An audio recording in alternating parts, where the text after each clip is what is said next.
Hi. I'm about to do a cold reading of Esther using the New Living Translation. I'll start with Esther 1. Xerxes replaces his queen. Xerxes' rule over his own house is challenged. The king's banquet.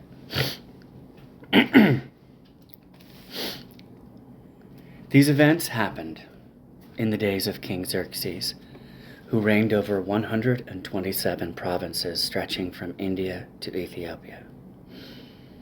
At that time, Xerxes ruled his empire from his royal throne at the fortress of Susa. In the 3rd year of his reign, he gave a banquet for all his nobles and officials. He invited all the military officials of Persia and Media, as well as the princes and nobles of the provinces. The celebration lasted 180 days, a tremendous display of the opulent wealth of his empire and the pomp and splendor of his majesty. When it was all over, the king gave a banquet for all the people, from the greatest to the least, who were in the fortress of Susa. It lasted for 7 days and was held in the courtyard of the palace garden. The courtyard was beautifully decorated with white cotton curtains and blue hangings, which were fastened with white linen cords, and purple ribbons to silver rings embedded in marble pillars. Gold and silver couches stood on a mosaic pavement of porphyry marble, mother of pearl, and other costly stones. Drinks were served in gold goblets of many designs, and there was an abundance of royal wine, reflecting the king's generosity.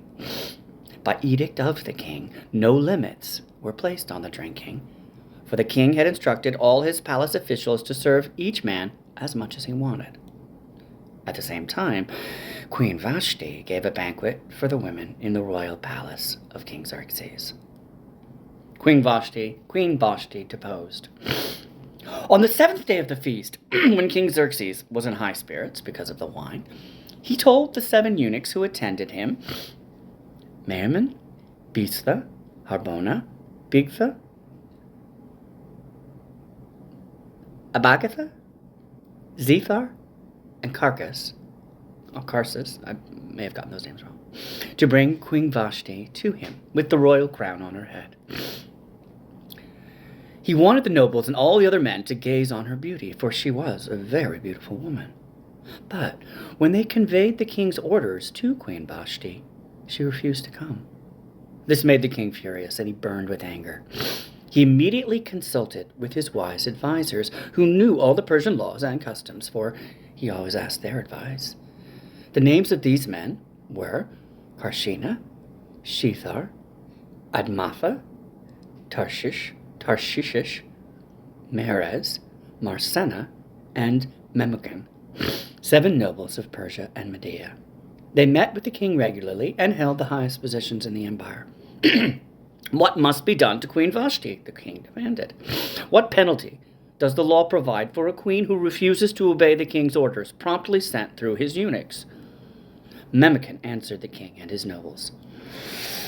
Queen Vashti has wronged not only the king, but also every noble and citizen throughout your empire. Women everywhere will begin to despise their husbands when they learn that Queen Vashti has refused to appear before the king. Before this day is out, the wives of all the king's nobles throughout Persia and Media will hear what the queen did and will start treating their husbands the same way. There'll be no end to their contempt and anger. So, if it please the king, we suggest that you issue a written decree, a law of the Persians and Medias that cannot be revoked. It should order that Queen Vashti be forever banished from the presence of King Xerxes, and that the king should choose another queen, more worthy than she.